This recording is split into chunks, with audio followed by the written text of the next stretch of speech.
Um, I mean, I think we should start. We have a few people. I think we, since we're a small group, maybe we should introduce ourselves. I'm going to start. My name is Alina Nikora. I'm a cardiac anesthesiologist at Duke, and this year I have the honor of chairing the anesthesia and the critical care professional community. I'm just going to call people. Archer. Hey, this is Archer Martin. I am happy to be here as well. I'm an anesthesiologist at Mayo Clinic in Jacksonville, Florida. And last year, I had the honor of serving as chair of the PC.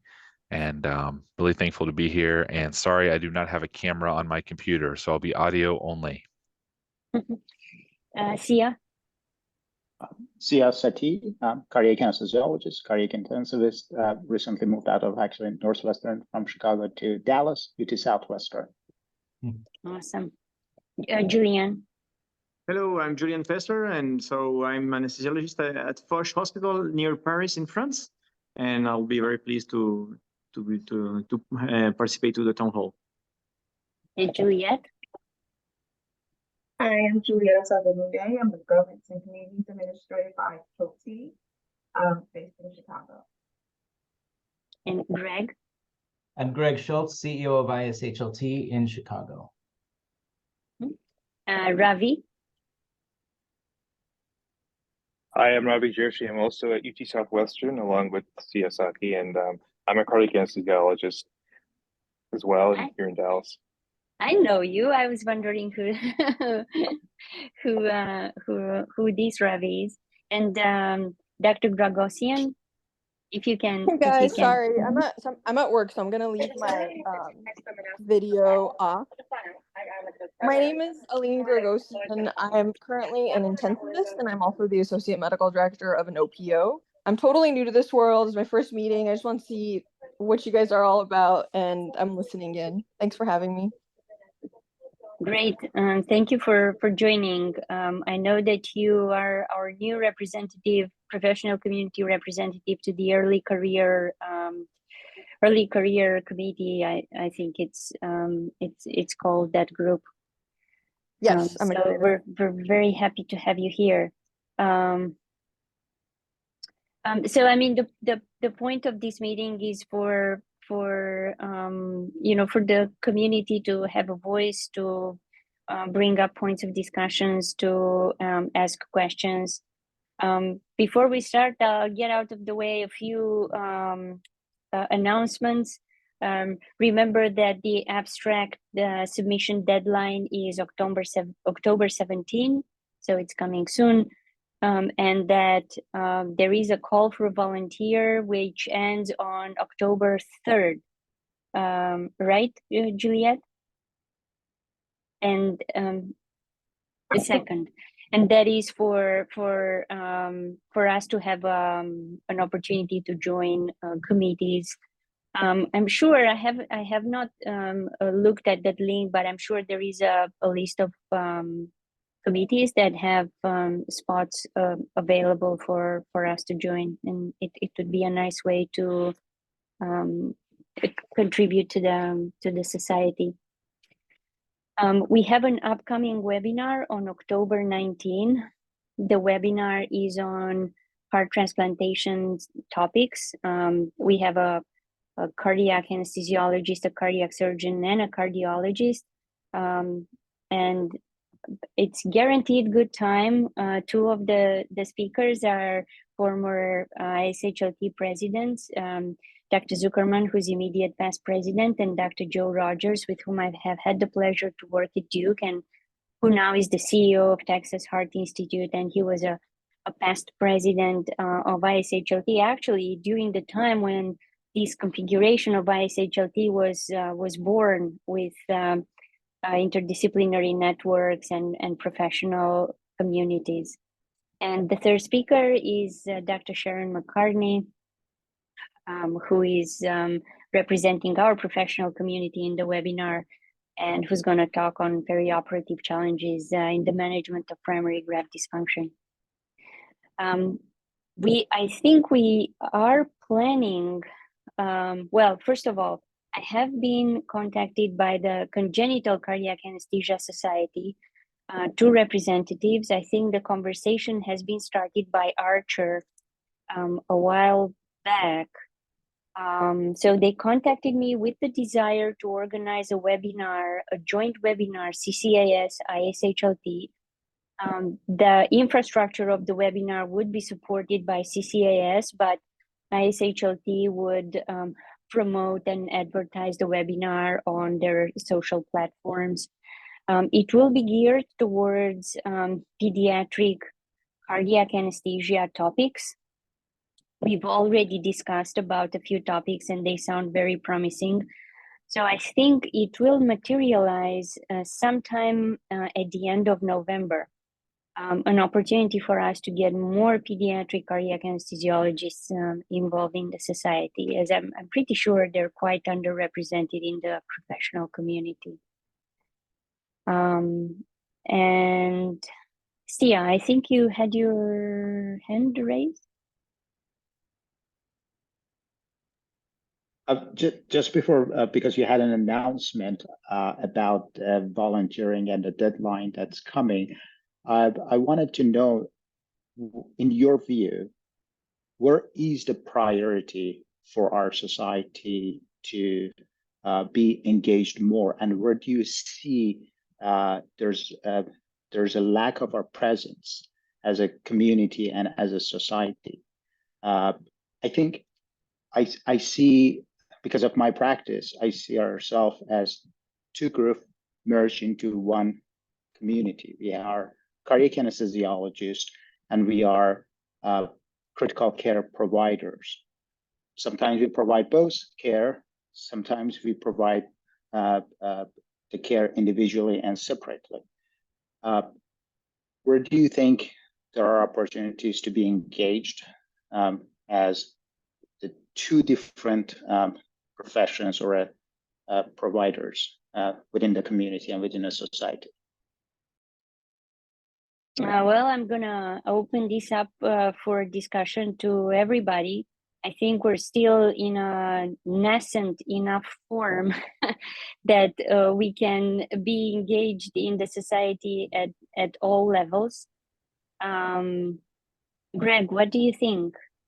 I think first of all, that's a great question. And, you know, when we didn't have while we're still building up a critical mass of people in this community, it hasn't come up. But now that the community is really growing and we're getting more people, we can start to think about how those two facets and how they might be blended. And you know, we've just had a similar discussion with the research and immunology professional community, because it is also two things that are related, but not always. And that's also a small but growing group. I don't have an answer to how or the direction. I follow on Elena's suggestion that we have a discussion about that. I think that's a great topic. Archer, I'll give you the podium in a second, but I think first we have to let society what we do actually. I don't think they actually know how we are involved in the patient care at the level, at the intraoperative or perioperative level, for example.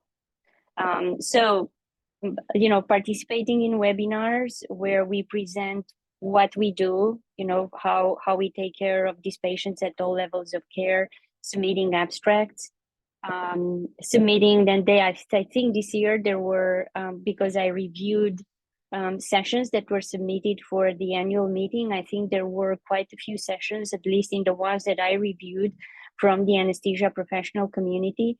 So kind of letting our presence be known in the society is a good way to start. So, you know, being involved in all communities, we think we can bring a contribution. It's a good way to start. Archer? Thanks for that, Alina. I agree with what you said. And, you know, I just want to provide some of my thoughts as well. You know, for instance, your pursuit of the pediatric cardiac anesthesia group was wonderful. They're so intimately involved in the pediatric side. And to my understanding, they haven't had any, or I should say very minimal integration to date. So I think that's an important group. I think answering to Sia, Dr. Gregosian is an emergency medicine physician by base training and also completed an intensive care fellowship. So there is a wide swath of intensive care physicians, particularly in the United States, that are not just anesthesiology in the base of their training, but they're directly engaged in the care of end-stage heart and lung disease patients. And I think another important aspect too, Lorraine Rogers is on. She's a nurse anesthetist. So last year we had Rebecca Klingbeil, who was the first nurse anesthetist to give a talk in an ISHLT. I think there's a massive untapped group of people within the healthcare team related to the anesthesiology and critical care components that we can sort of assess, tap into, and grow our membership with. And I think on a societal level, I think you said it, Alina, we need to be engaged. We need to volunteer.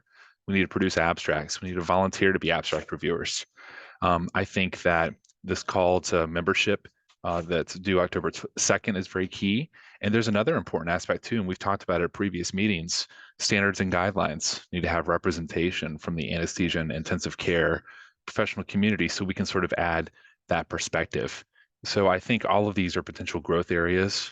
And Alina, you and other members of the team have done incredible work so far. And I think we have a long way to go, and it's all positive. And I'm really excited about it. Can I add something to that? Please.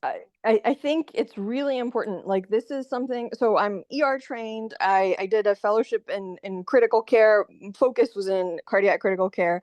I also happen to be a heart transplant recipient, and now I recently became a medical director at an OPO, which is kind of like the organization that is in between the transplant center and the donor hospitals in America. And I've realized, and I do some consulting work for medical device companies too, and I've realized that people don't even, like, in general, I'm not talking about ISHLT, just in general, people don't understand what ICU and anesthesiologists do. So I'm constantly getting, like, people will triple check what I do, or they'll be like, oh, I didn't know, like, ICU doctors manage vents. Or like, who's the one that manages vents in the OR? Isn't that surgeons? Like, it's just like there's such a lack of understanding of where we fit in. And I think that anesthesiologists and ICU doctors are a way bigger part, like, than what people think that we are in general. And so I always even thought, like, when Dr. Zuckerman told me to look into joining, I myself was like, oh, I don't think ICU doctors, like, fit into this, right? Like, he was like, no, you do. And I was like, oh, wait, I do. I didn't even realize how important it was until recently. So it's important to get, I think in general, just to get what we do out there. And this is a great way to start. Absolutely, but this falls on us to make ourselves known to the rest of the society and the rest of the world. It doesn't. So it reflects more on us than on everybody else. So we have some work to do there for sure. But thank you. Mm-hmm. Anybody else?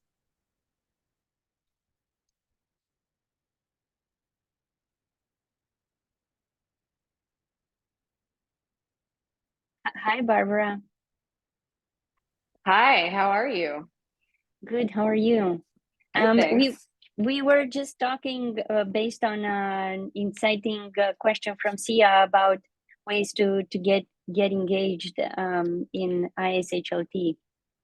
Okay. And meaningfully engaged in ISHLT. So if you have any thoughts, please let us know. Well, I will say last year I volunteered to do abstract review, and then they invited me to be a moderator on a panel, and then I did that, and then this year they asked me to be on the programming committee, so I'm part of the programming committee for Prague, which I feel is, like, pretty meaningful. So I think just starting with taking them up on as many volunteer opportunities as you can for the smaller things is a really good way to get started. So yeah, absolutely. I'm sorry I'm late. I had to put somebody to sleep. No, yeah. Thanks for joining. Regarding documents, standard and guidelines documents, ISHLT standard and guideline documents, we were asked what documents, what topics would be meaningful to our professional community, and I have posted a while back, a question and an inquiry for ideas on what would be meaningful to us as a professional community, and we have submitted a few ideas. Some were on perioperative management of heart transplant recipients. There was an idea of a document on vasoplegia, perioperative management of patients undergoing pulmonary thromboendarterectomy, practice and guidelines on de-escalation and weaning of temporary mechanical circulatory support. These were multi-transplant organ management. So these were some of the ideas that were presented by the different representatives of the professional community in the IDN steering committees. Greg, do you know when are we going to hear back? I know that in each IDN steering committee, the documents pertinent to that committee were given a certain priority.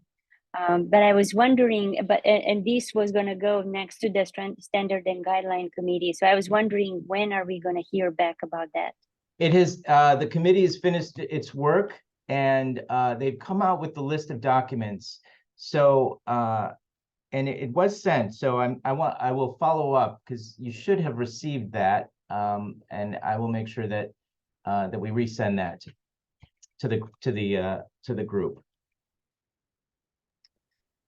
Got it. Thank you so much. No, we have not received, unless the communication went to the IDN steering committees from where those proposals were, emerged.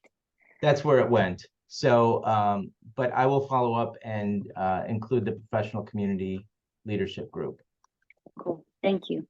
I know that I am part of the Advanced Heart Failure IDN steering committee, and in that committee, we discussed about the document on the perioperative management of heart transplant recipients, and that received actually a priority one. Would be not a multisocietal document, because multisocietal documents are not regarded not only by ISHLT, but generally by other societies as well. They're not regarded very well. They're seen as very, clunky. They result in, yes, it's more collaborative, but they can be very clunky. They can result in delays.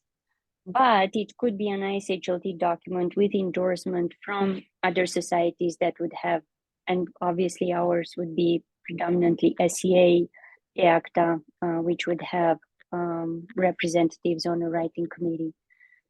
But that is the only document that I am aware of since I was part of that conversation. Yes, Sia. Elena, first I have to thank you and Archer in the last few years of the leadership to see how the effort that ISHLT done in bringing up the issue of, for example, lung transplantation with the collaboration of the multiple society. And hopefully we get the fruits of that collaboration very soon in a standardized guideline. That was a much needed effort. A lot of it is done by the members of our Anesthesia and Critical Care Society. Some of it is done.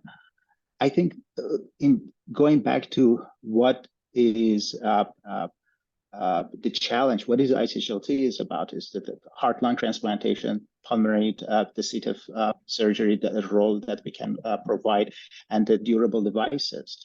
There's a huge, maybe me going from institution to institution in the last couple of years, and has seen a significant variation among the practice, and the significant lack of guidelines among the providers. Unfortunately, within our own society, there's an opportunity for us to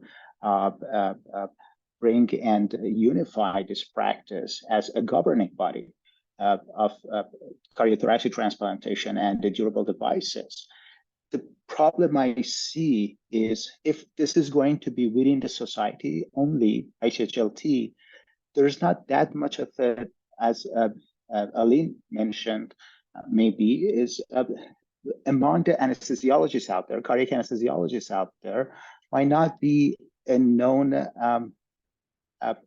of ICHLT and its guidelines out there. And it's hard to bring those guidelines to the world of cardiac anesthesiology. So I know you and Archer has a big role to bridge this gap, probably, to bring our societies together and to maybe provide the opportunities to have a better collaboration. But I think if we just bring up the guidelines within our own society, yes, that would be great for the surgeons, for the cardiologists, but this might not receive well among the cardiac anesthesiologists in general, whether that's going to be in the country or outside, not because they don't accept the guidelines, just because there's a lack of knowledge about ICHLT guidelines. That's how I came across about the previous guidelines within the society. When they know about the guidelines, they receive it well, but there's just not enough knowledge about the society and existence or previous existence of the guidelines in general. Do you think we could do like a symposium, submit a symposium to the SCA 1 year when we get closer to getting these things done for that purpose? I think that's a great idea. When there's like a summary of the release of the guidelines, for example, there's an opportunity to announce the guidelines by the ICHLT. Question is how politically that can be done. And that's why I hope that leaders like Alina and Archer and others probably can provide us with that opportunity to introduce the efforts, the massive efforts been done by ICHLT and bring it to the rest of the society, our society, whether that's within an anesthesia, cardiac anesthesia, or even a critical care ward. I think that is doable. For example, at the SCA this year, at the annual meeting, there was a session, a panel specifically on guidelines of other societies than SCA. There were ASC guidelines or AHA guidelines that anesthesiologists were part of. And the purpose of that session was actually to provide a summary of the guidelines and the purpose of the guidelines. So I think something similar can be done with other societies such as ISHLT. That's actually a missed opportunity for next year, since the panels have already been submitted. There is a document with the perioperative management of lung transplant patients, right? The one that was published in JHLT more than a year ago, if not two, which was a collaboration between many societies and which took many, many years in the making. And there is a similar document on the management of patients receiving durable mechanical circulatory support. Again, a collaboration of a society, and again, many years in the making. So those patient populations are somewhat addressed. The management of those patient populations somewhat addressed. So we'll see how, if we can move forward with this management of heart transplant recipients. And I was the one who suggested the perioperative management of pulmonary thrombectomies.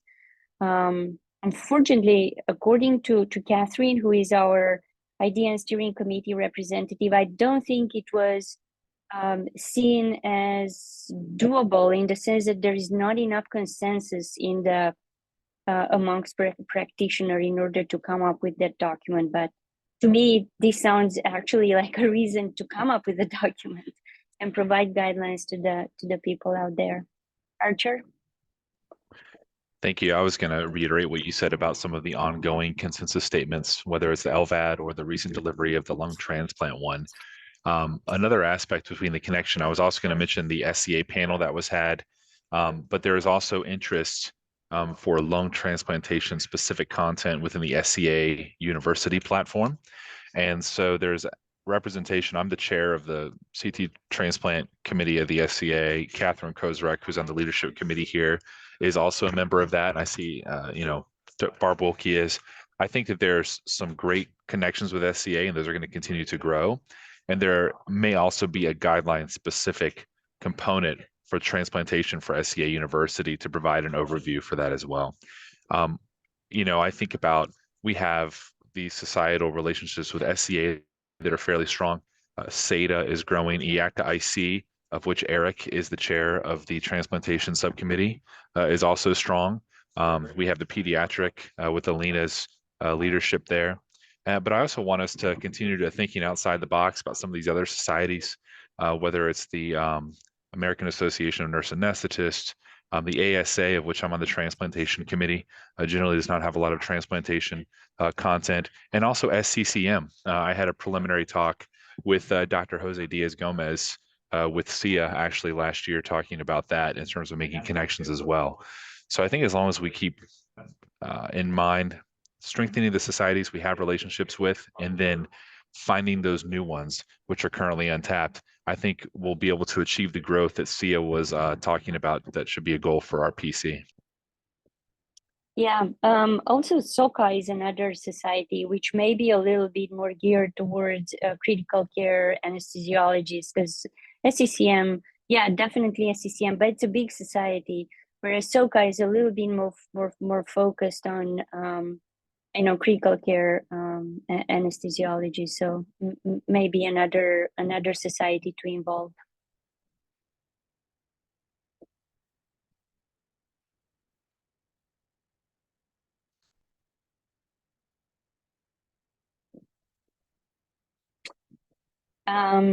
One other topic that I was, and please chime in if you have any other thoughts, because if you have any other thoughts, any other questions, but one other topic that I was hoping that at least we could make you aware of, or we can discuss, is this call for topics for JHT Open. They have asked for topics for special issues. So we can provide a few ideas that we think would be of interest to the entire ISHLT community. We also have an opportunity to suggest a guest editor for those special issues. This is a virtual publication. It's not on paper. And I think, and please correct me if I'm wrong, Juliet, I think until the 31st of December of this year, the publication fee is waived off, correct? So we still have to do this. To my knowledge, we have not, at least I have not emailed the editor-in-chief of JHT Open with ideas. So even if we don't brainstorm and come up with something today, that is something to think of, and also of urgency, because it's an open invitation, but I'm sure it won't stay open for too long. So any ideas you might have will be are more than welcome.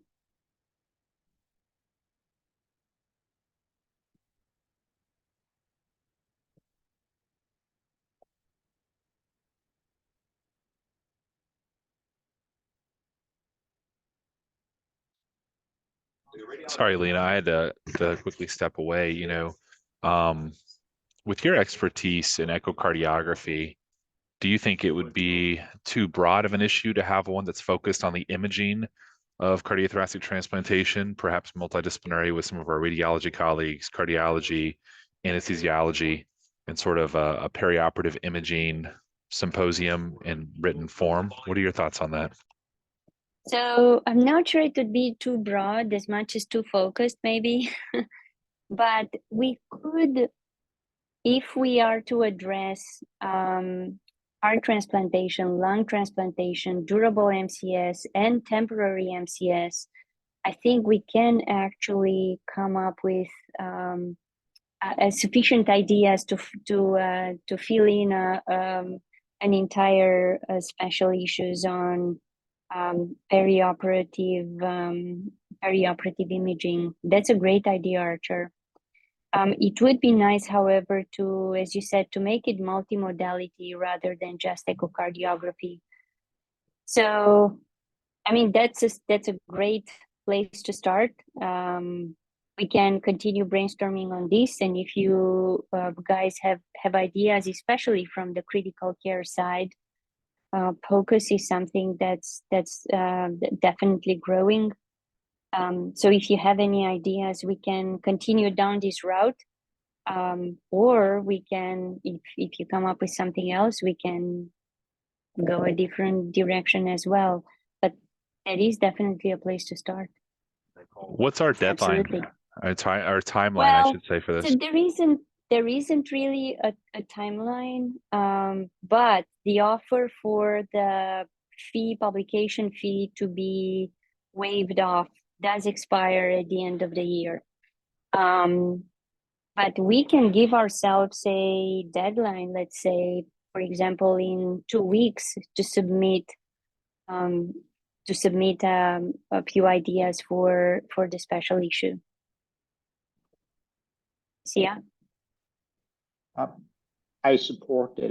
I think it's an excellent subject that covers the aspect of the critical care medicine, especially in the setting of the temporary mechanical circ support, echocardiographic guided placement maintenance. This is a hot subject, very relevant to our practice, to the heart failure practice, interventional wise, and this is an issue that impacts our practice on a day by day. So I think it's going to be something that is well received by at least the critical care society and people who deal with it in the cardiac ICU. Yeah. Absolutely. And if you can read the chat, Dr. Gragosian had a great idea for an opportunity for an editorial from a patient's perspective on the impact of cardiac anesthesia and critical care on her journey as a heart transplant recipient. So that's great.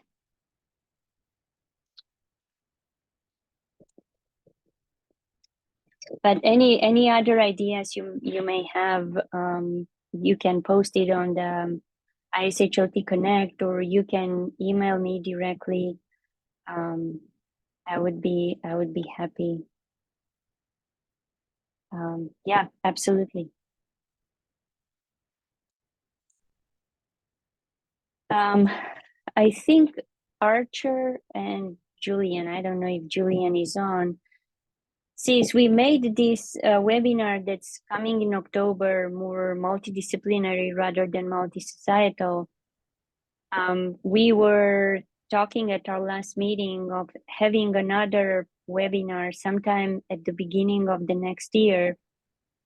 And this time having multisocietal with representatives from SCCM was an idea, SCA, although we have SCA presence at this webinar as well.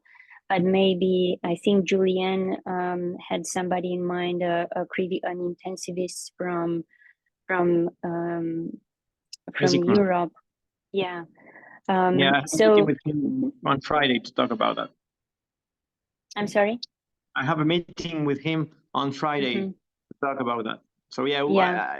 Like Ali and I totally agree that we should involve much more the intensivist. So I'm trying to reach them, but it's not so easy.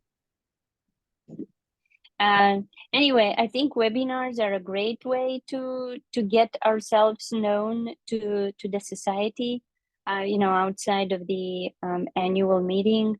So if it fits with the ISHLT calendar for webinars, then maybe we can start planning for a webinar in the first quarter of next year.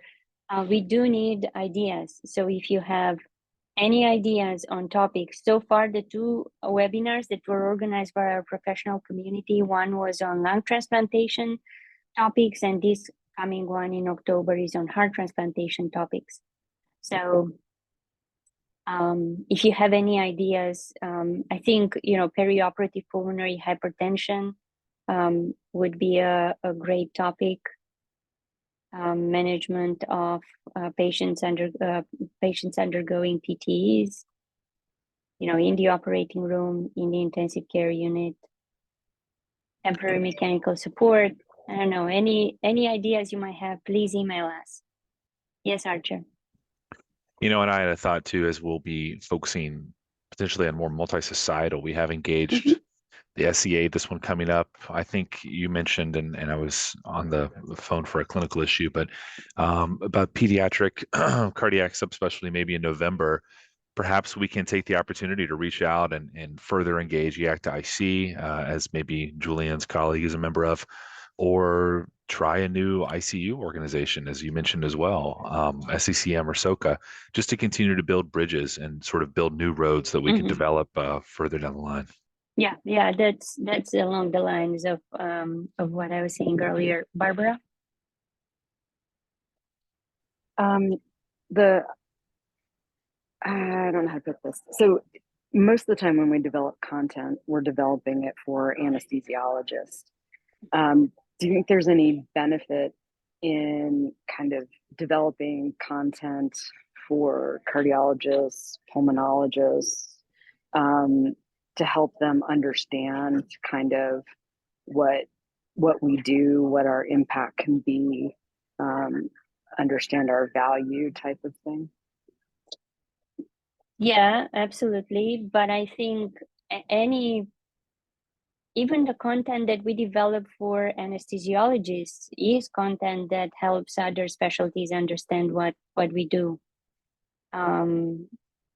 But if you have any ideas on how this content could be relayed, so that it's more geared towards, as you said, pulmonologists, cardiologists, then and if if any of you would like to get involved in the organization of the next webinar, you're more than welcome. It doesn't have to be only the leadership of the professional community. Yes, yeah. Duke recently, I think as recent as like last week, published a very interesting work about the blood transfusion in the lung transplantation and the impact of the post-op. I think this is another subject of interest, perhaps, that how intra-op management of a patient when it comes to transfusion, do it or do not, or not doing it, and when it's done it properly, can impact the post-op of a patient. It's a controversial subject.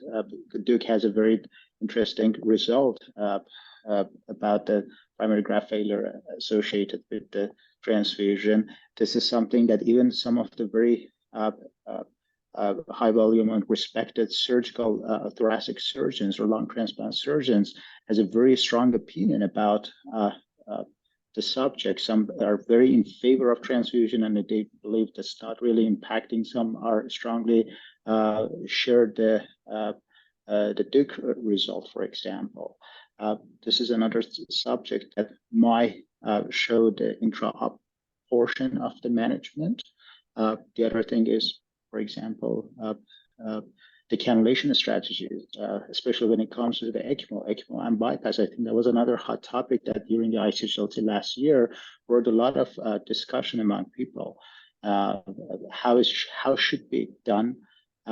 Should it be done in all cases or not in all cases? Things like this perhaps might interest other than just the anesthesiologist, at least when it comes to the lung transplantation.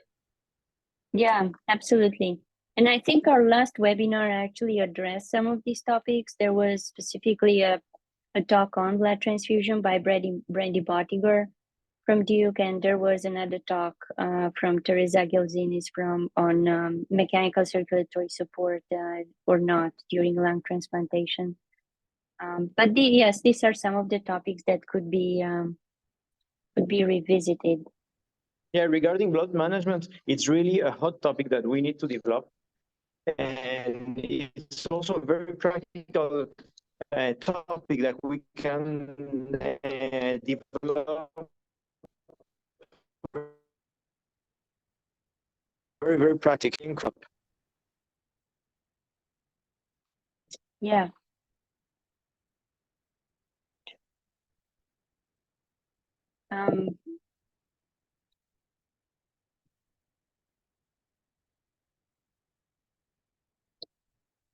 Oh, that's great news, Greg. Thank you. Anyway, if you have ideas and you want to crystallize them a little bit better, and if you want to put them in an email in writing, and our offer remains open. If any of you would like to get involved into organizing and moderating a webinar, please let us know.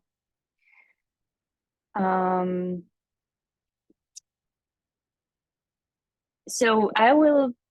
I'm not sure I have some of yours email addresses, but I can actually write down some action items that came out of this discussion.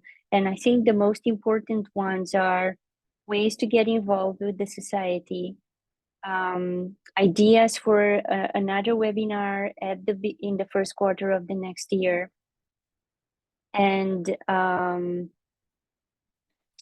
ideas for issues for JHLT Open. I would have to say that is probably should be our priority, because I think we have to get back to the editor-in-chief very soon. That was a very, very generous offer, and we should take it. And the other idea is what Archer brought up at the beginning of the conversation regarding involving people at all levels of care, including CRNAs and nurse practitioners, advanced practitioners in the intensive care unit.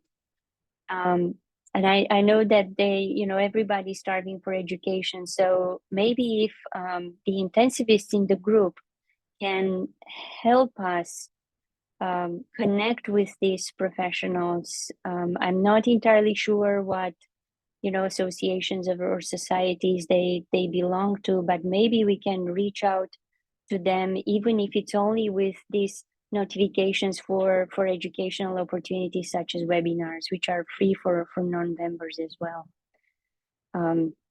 That's definitely a great idea.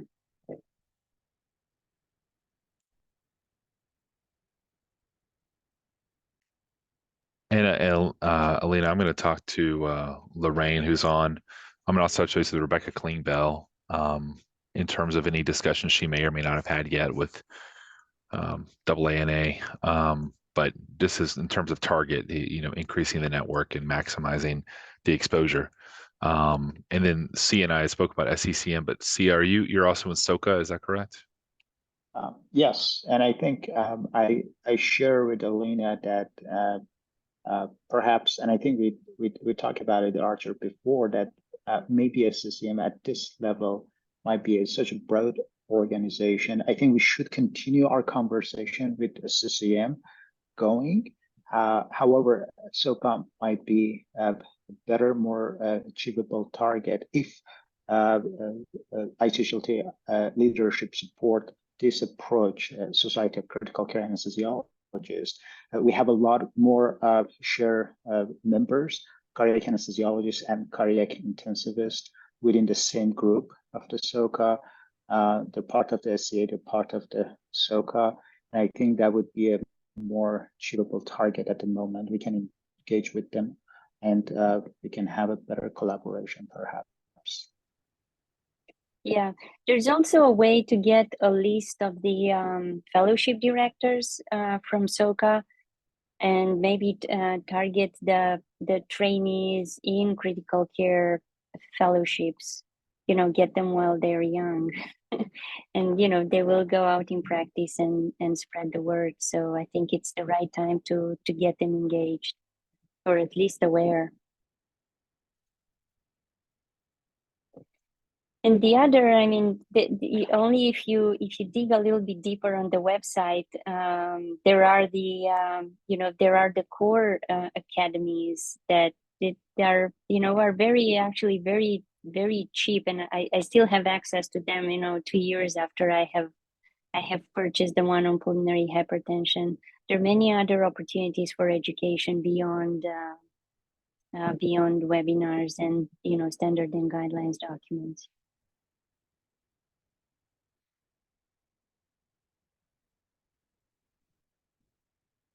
All right, any other thoughts?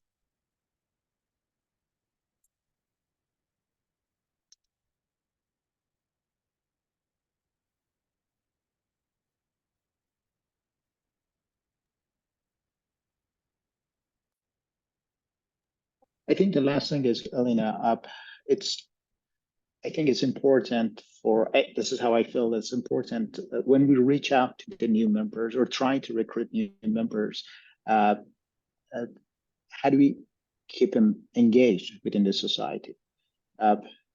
Sometimes it's we introduce the members to the ICHLT. We show the promise that ICHLT can provide to their practice. They come full of hope, especially the young people, the junior faculty. I hope we set a good example of the leadership of the PC to how we can take their hands and engage them, especially during the meetings, annual meetings, during the webinars that is maybe provide opportunities, or because sometimes they might not know what society may offer to them, and this is they can build a relationship with a society that can last for a professional life. This is how society offered me many years ago, and I'm thankful for what they offer to me. And this is how I got engaged and remain engaged for that many years. And I think they know you, they know your name, they know Archer, so many great leaders within our practice that look up to you and look up to your names, and they come in and they're excited about this. And I think this is our responsibility to keep them engaged and give them a little bit of the opportunity to remain and stay with the society that we all love. Yeah, I cannot agree more. It's sometimes easier to engage people initially than to continue to keep them engaged, but offering them opportunities to be involved in webinars, in writing documents, participating in the annual meeting as moderator, maybe presenters.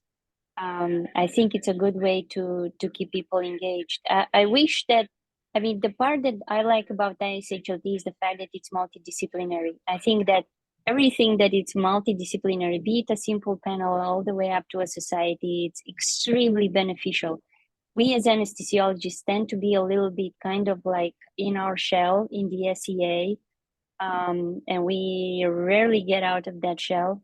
Or some of us do, but most of us don't. So I think once people see the benefit and the wonder of being in a multidisciplinary society, they kind of get hooked. But yes, we should think of ways not only to engage people, but to keep them, to retain them. Absolutely.